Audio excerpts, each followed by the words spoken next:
Hi, everyone, and welcome to our Fertility Network UK webinar this evening. I'm Kate from Fertility Network UK, and with us this evening we've got Anthony Ribb, who's a fertility counsellor and a Beaker fertility counsellor, which is British Infertility Counselling Association, for those who don't know. And we're also joined by Ciaran Hannington, who's a member of our HIMfertility men's group. And Ciaran is one of the amazing group of men who recently did a trek to Everest Base Camp to raise much needed funds for the charity. So thank you to Ciaran for that. And this evening we're going to be, well, they're going to be talking, I'm not going to be talking, they are going to be talking about Father's Day and about dealing with that, because we know it can be a difficult time of the year. The webinar is being recorded and you can find it on the webinars page on our website. It should be within the next few days. If you want to ask any questions, you're very welcome to do that. You can just put them in the Q&A box, which you can see at the bottom. If we have any questions, we won't read out your name if you want to ask a question, so please don't worry, it will be completely anonymous. I think that's all we need to say in advance, so I'm going to hand over to Ciaran and Anthony now. And Anthony, I wanted to start by asking you if you could maybe cover a bit about what it is that makes Father's Day such a difficult day. Thank you, Kate, and hello everyone. I was giving this some thought really, and I think everybody who's watching and in the background here will have their own reasons for what makes Father's Day so difficult for them. I was thinking, I don't know whether it used to be as difficult, but what I find difficult is all the marketing stuff that I'm being sent kind of prior to Father's Day. So a month before, suddenly I get an email coming through saying, do you want to opt out of this? And then another one comes through and another one comes through and another, and I'm seeming to be kind of inundated. So whilst I wasn't giving it much thought, suddenly I'm having to give it a lot of thought. So I think all the marketing stuff and the special offers and the social media stuff and the restaurant promotions, all of those things can make Father's Day difficult. And I guess the other thing is on the day itself, clearly, you might decide not to go out. But if it's a nice day, your neighbours might be playing with the family in the garden and you've got kids screaming out there or grandparents screaming. So all of these things can be difficult. I think what it boils down to is loss. And that, again, everyone's going to have their own reasons, whether it's you've lost your own father or you've not got the best relationship with your own father. You've got siblings who have got children and they are going to be celebrating with the family, but you're unable to. If you're a man who's unable to conceive, you've got fertility problems, that's going to cause maybe some distress, maybe not that you're not thinking about it always, but it might make you think about it a bit more. I was thinking if you're a single woman who's gone through fertility treatment, have got a child, and the child's asking, you know, who are we going to see today? That can bring up, again, the loss. So there's loads of different losses that can come up. I'm not sure what your experiences are, Ciaran, around the various losses.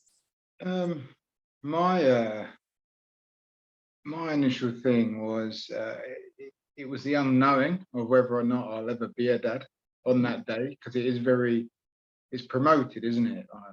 Fatherhood is promoted on that day. And initially, like in the early parts of my journey, I wasn't necessarily so, I wouldn't say concerned, but aware of it. But as we got further down the line, as we got further into our cycles of treatment, I became more aware of, actually, this might not happen. It comes up each year, and after 5 years of treatment, we were rolling the dice on the last possibility of having a child. It kind of really affected me. Like you said, I was almost it was the loss of maybe not having a child. I started to grieve on it. And it wasn't that happened all the time, but just Father's Day is a big trigger for it, isn't it? It's like someone standing outside your house with a big sign saying, "I'm a dad," and you're not. And when you want it so much, it's really hard. It's emotional. So yeah, I'd say that the biggest thing for me was the unknowing of whether or not I'll ever have the privilege to be called a dad by someone, or have experienced that. That's what I would say was my biggest thing. Did you have any kind of friends or family that you're able to talk to about it or share with, or were they all in their own world? I found that initially I didn't want to talk about it. I kept it to myself. I think as men we kind of have that habit of caging in sometimes and not wanting to openly talk about it. And then some guys that I talked to didn't, because they had children, they didn't understand. They were just like, well, it will happen. Don't worry, it'll be next year, you'll be a dad. It's those cold-hearted comments that you don't need. Yeah. But I also had a handful of very, very close friends that once they realized after a few years of this cycle that actually, it was affecting me. It wasn't just my wife that was being affected, it was me as well. And especially from a concept of our fertility issues were male factor infertility, and a lot of people didn't realize that until I said something. And I think men sometimes bury their head if it comes up with the fact of a discussion that is uncomfortable, and that made a lot of people uncomfortable. I'm sure you had the similar conversations with people, and they suddenly aren't so interested, but don't know what to say. Yeah. When you turn around and say, well, actually, we can't have children because I have a low sperm count and low morphology, and then you're throwing all this or this conversation at them that they don't know how to respond to. So it was kind of just ended up managing through my own in terms of Father's Day. But it was the unknown. The unknown was the biggest thing. I didn't know whether or not I'd ever be a dad. And that's emotionally hard. It is. It is. I also taken by what you were saying about how as men we tend not to talk that much. And that's true. And often I think I do the same. It's kind of like, well, if I am to talk, what difference would it make? Yeah. Like who's going to fix it anyway? Who's going to make a difference, or what's going to make a difference? What's going to make a difference? Yeah, and that's. I mean, you put a lot of your hope and dreams on doctors making something happen, and you kind of. I think initially I didn't see the value in talking to people, but actually, when I actually started talking to people, I felt better in the whole situation. But yeah, those questions were there, like, will anyone really care how I feel? And if I do speak to someone, one of my friends, I can't really do anything about it. It's just the way it is. I just found it a very. It was almost like a situation that you feel no one else will understand. So there was just no real point in talking to many people about it, which was totally wrong, because actually, once I opened up, people talked and people listened. The ones that really cared and understood me, which is vitally important. I don't know if do you feel there's like an ideology around Father's Day in society, like how it's promoted? I mean, we've talked about it slightly, but do you think that there's a certain way that everyone should behave on that day, especially our fathers? It's or really people wanting to be fathers? Yeah, it's challenging, isn't it? Because you get people who'll invite you round, and if you've got family and everyone's going to get together, I always think sometimes it's similar to like Christmas. Yeah. It's those sort of holiday times, isn't it? Clearly, it's very similar to Mother's Day. And I think Mother's Day, Father's Day, both, if you're in a relationship, you may not be, you may be single, but if you are in a relationship, I think both days are very difficult for both. And Valentine's Day is another one, isn't it? It can be particularly difficult for people for so many reasons. So I think, you know, it does create an idealized version of fatherhood, because it's kind of like you're really special, and you're missing out. And if you get people, you know, I don't tend to follow anything on social media, but I'm sure lots of people clearly do.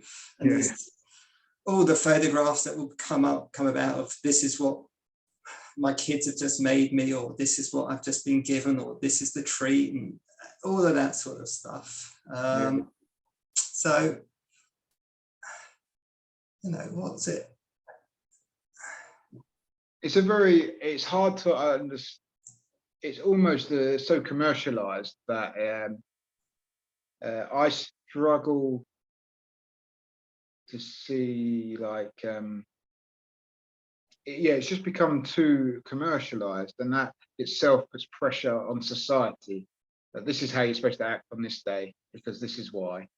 Like you said, a lot like Christmas. Christmas, you know, we celebrate the birth of Jesus and Father Christmas and things like that.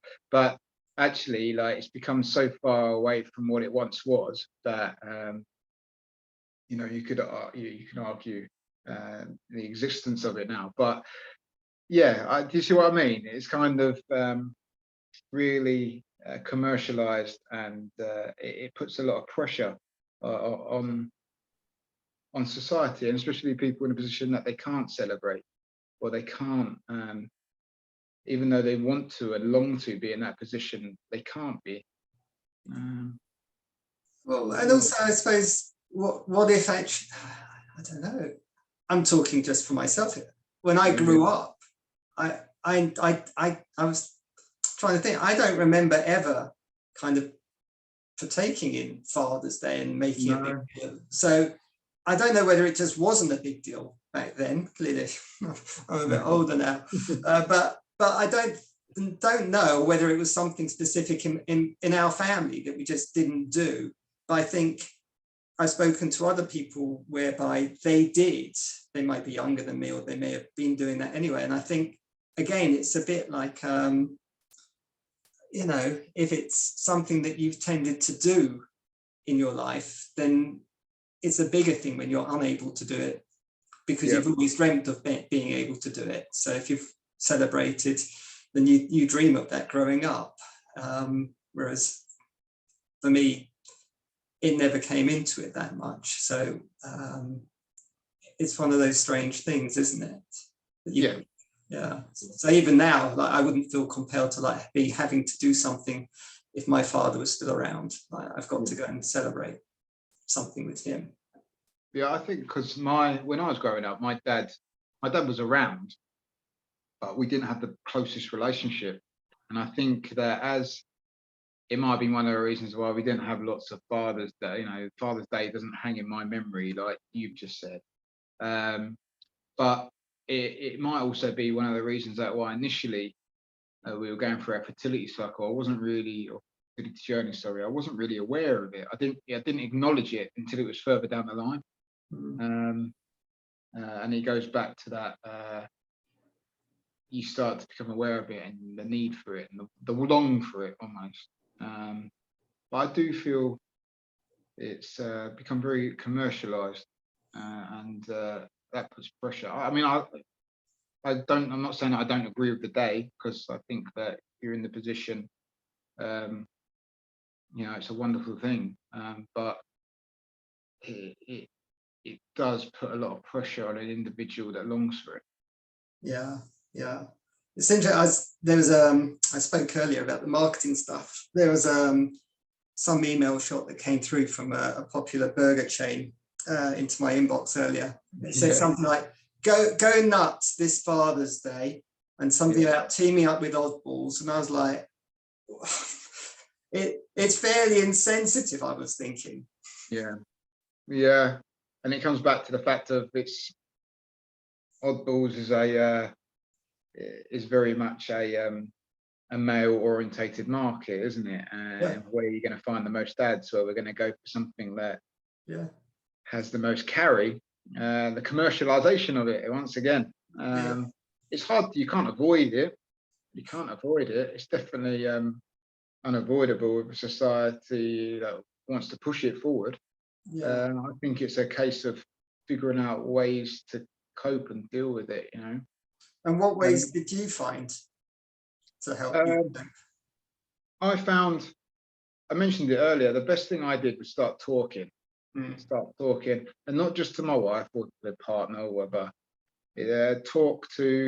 I actually went and sourced counselling, because I'd got to the point that I couldn't address anything specifically around fatherhood or other people having children and things like that. And it wasn't because I begrudged them having children, or begrudged like a day like Father's Day.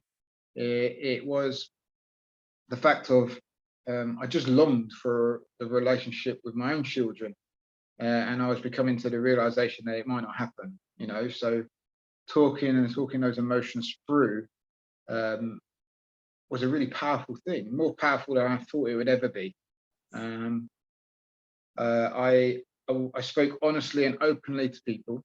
So to actually say to someone, I don't feel comfortable in this position, it's nothing that you're doing. It's my experiences, or what I'm experiencing at the moment. I need to process. And I had a really solid conversation with one of my best mates like that, and it changed his complete perception of what I was going through. And suddenly I had an extra supporting arm, you know. I wasn't on my own like I thought I was with me and my wife. My friend became very pivotal in my support. So that's what I would say to people. If you are uncomfortable about a situation, like you said about going to parents and things like that, like some people will be expected to do certain things on Father's Day. If that's uncomfortable, it's fine to feel uncomfortable. It's fine to communicate that. I think people's reaction to your feelings it's going to sound really blunt, but that's their issue. That's not yours. You know, we're kind of just expected to go along with the status quo, but actually it's all right to say that right now I can't cope with that, or I need this to happen. I feel this way about this. This would make it easier. So that's what I would say. Talk openly and honestly, and look for sources of communication that you might not have thought of before, like talking about, you know, going to speak to someone specifically. It changed my life. And, you know, I don't say things like that just off the cuff. It really did. Sorry, I don't understand. Sorry, that's Google responding. Yeah, they don't understand. There you go. They're listening. They would make a good counsellor. But this is what I do day in, day out, is work with people in all sorts of situations and scenarios whereby, sadly, they've been having difficulty conceiving.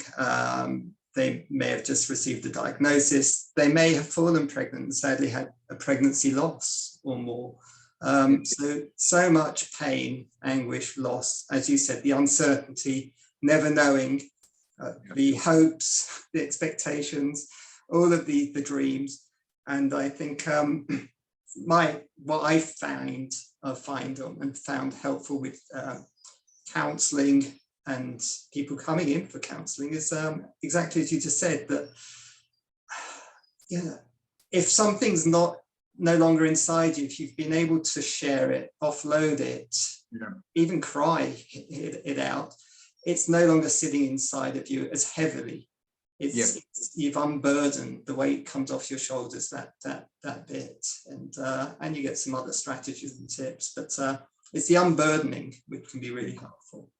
I mean, it was 5 years into our treatment that, or 4 years into our treatment, sorry, that I spoke to a counsellor, and I distinctly remember, and I'm not afraid to say it. I sat there, and it was like the fourth counselling section, and I just broke down. I completely broke down, and I cried. I was very emotional, and it wasn't like 10 minutes. It was like 35, 40 minutes of emotion just came running out. They'd been bottled for 4 years, a bit longer than that, because we had been going through cycle for 4 years, but we found out a year before that there was the issues. And after a few days afterwards, it took me some time to process it, but that was the moment that actually I was able to take control of that emotion, and almost accepted the situation. It doesn't mean that I was happy with it, but I was able to accept what was going on from my point of view. So talking, it's so powerful, but so underestimated by us men quite often.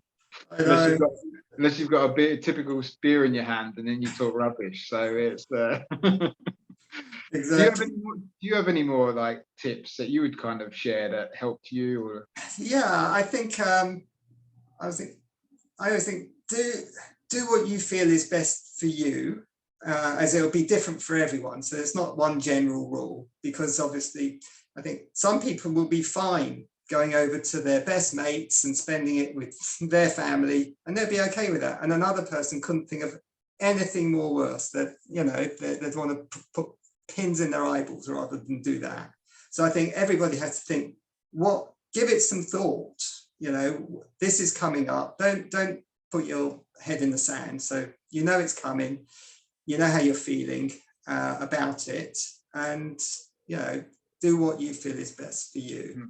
I'd say, again, for those where it's uncomfortable, then stay away from restaurants, pubs. Go out on Saturday evening instead of Sunday lunch, for argument's sake. If you do have family or somebody that you want to take out, maybe make arrangements to go the week before or the week afterwards. It doesn't have to be on the day. So that could be a different way of doing it. If you're staying in, again, have a plan. Maybe have your favorite foods. If you've got a partner, you can make your own meal, do your own thing. What's your favorite movie? Reflect on things. Again, if you've lost your father, then again, it might be that you're wanting to remember them or not. But again, it's about having a think. It doesn't have to be sad. It can be a celebration of. So, and I'm also thinking Father's Day, we're talking here as two men, but it could be obviously women who have lost their dads, who will be mourning the loss of Father's Day, or also not being able to have a child and being sad for their partner, or whatever it might be. So there's many different things to think about. And I think, as you said earlier, if you do have a partner, share with them. Let them know how you're feeling so that they can be there to help support you as well. Yeah, I totally agree. It's interesting you said that, because about the partners, my wife initially was a lot more concerned about Father's Day than I was. Making sure I was all right in those early years, and I couldn't quite understand that. But she comes from a very stable background. With her dad was very present in her life, and she could see the yearning that I had to be a dad. So like if we'd maybe had a bit more of an honest conversation earlier, I could have understood that situation a bit more. Because in fact, the first year, I remember the first year I got quite frustrated about, why make a fuss? What's the fuss about? But as we got along that journey into the years, it slowly became more actually, I'm feeling this too. So definitely. I think we're both saying the same thing, talking massively. And I think that's going to come up now. And I've got one last question I was going to ask you is, clearly you're a big part of Fertility Network's HIMfertility group. With and for men, I'm just wondering how helpful that's been, and whether anything's been coming through right now with regards to this subject or any other subject around kind of support. Well, it's a massive support. Like, we're constantly being contacted, new people coming to the group, and it's proven a really valuable support mechanism for so many men. And I think as it's grown and it's kind of, people have become more aware of it, more sensitive subjects are discussed. I think the discussion of Father's Day hasn't appeared yet this year, but I'm sure it will in the next group, which is due around the same time as Father's Day. Men have been finding it incredibly supportive.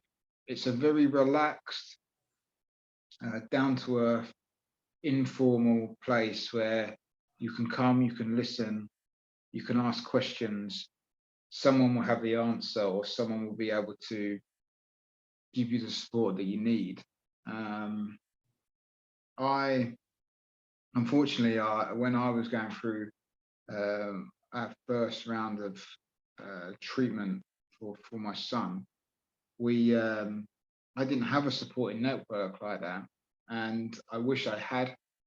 And I've talked to Ian and Toby quite a bit about how amazing the work they do is, and it's just making difference to so many people's lives. And I wish I'd had it when I really, really needed it.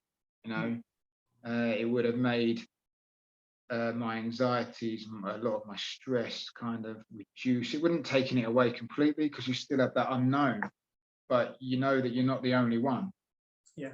It's been such an amazing privilege to see other men talk openly and then leave knowing and feeling that they're supported and they're not the only ones. Yeah. But I expect in the next group we'll have someone will have the question, you know, and if not, I'll bring up the question of how's everyone feeling about it, and it just puts it out on the table and lets people know that it's all right not to feel all right on this day.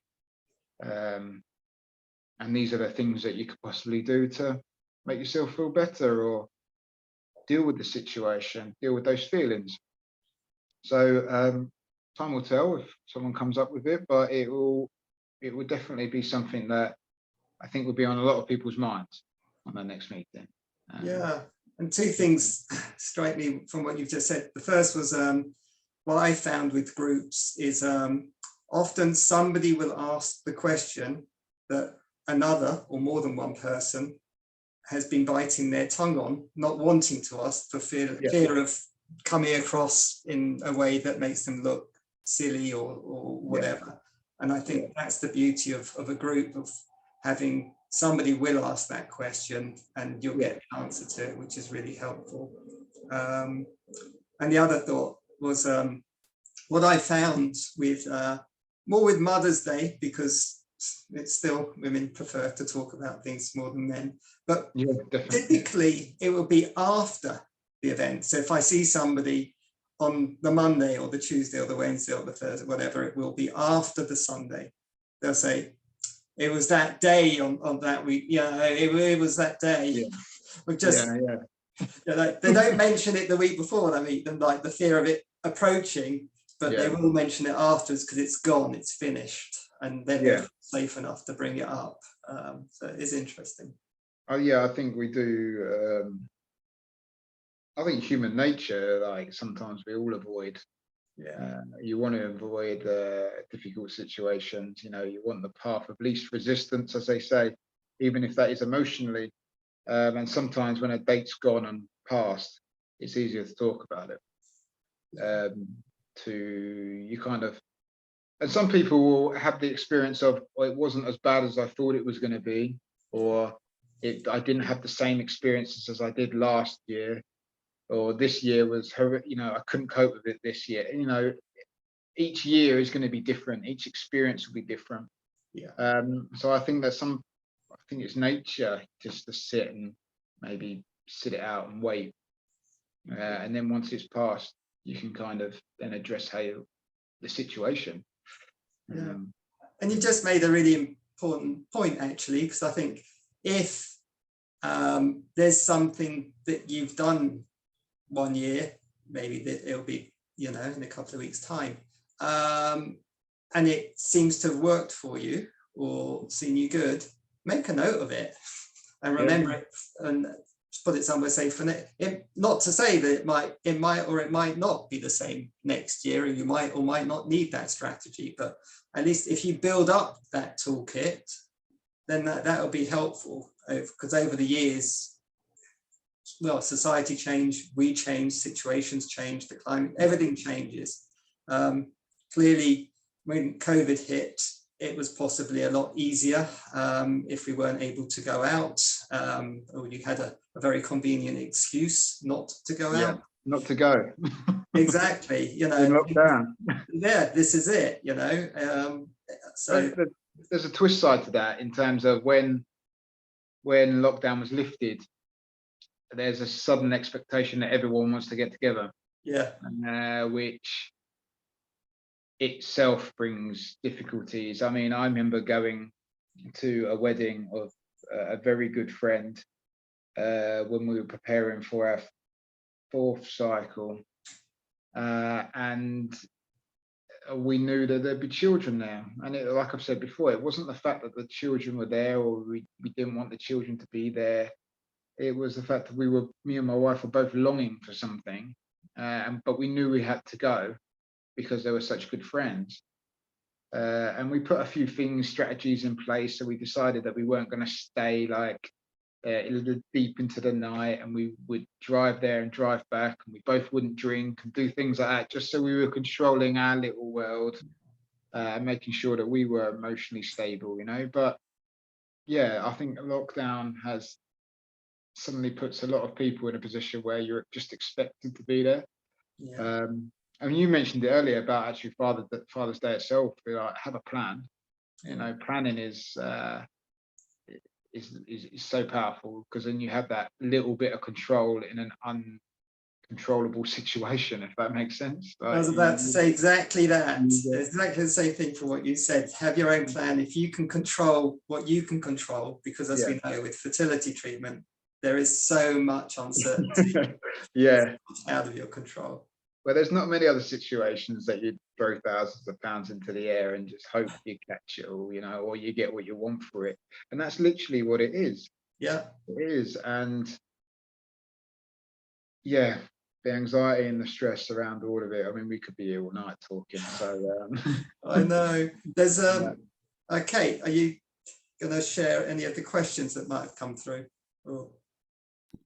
We don't have any questions, but I just wanted to ask you maybe one or two that we had before very quickly, because we don't want to take up too much time this evening. But one person had talked about social media, which I think you'd addressed earlier. One person, I think this is a question for you, Anthony, actually, has said, do you have any particular advice for people who are living without children and aren't having any more treatment? Will days like this ever get any easier? And I think that's probably a really important one. It is an important one, isn't it? I'm not sure how much easier each Father's Day or the days will get, but they will become more manageable. So I think over time isn't the healer. The space and what you do with that space is the healer. If we've talked about it at length tonight, haven't we, about talking, communicating, sharing in your own time and with the appropriate personal people. So I think living without children, it changes over time. At some point you will feel absolutely okay because life continues and you'll be getting on with whatever you're doing, and you won't give it some thought. Maybe you'll find yourself and then you'll check yourself, why am I not thinking about it? And there'll be other times where and there'll be a scene in a movie, or somebody will say something, or you'll read a book and there'll be some sort of scenario in that, and it will trigger, and that's natural. This is loss, it's grief, it's bereavement, and it requires mourning to process it. So it'll never go away. And I say it won't get easier. I guess it will become a little bit easier through becoming more manageable, if that helps.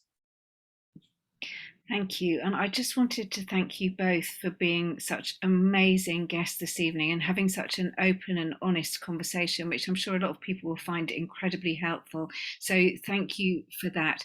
Just for everyone, don't forget that we are your charity. We're here for you, and you can find out about HIMfertility and about the meetings on the website. So if you want to look up when the next one is, you can find it there.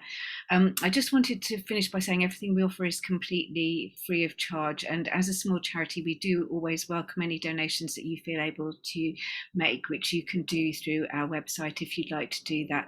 But finally, thank you all for joining us, and thank you again to our most brilliant guests. Thank you to Anthony and to Ciaran, and thank you for all your honesty and for all your tips, which were incredibly helpful. So thank you both. Thank you. Thank you.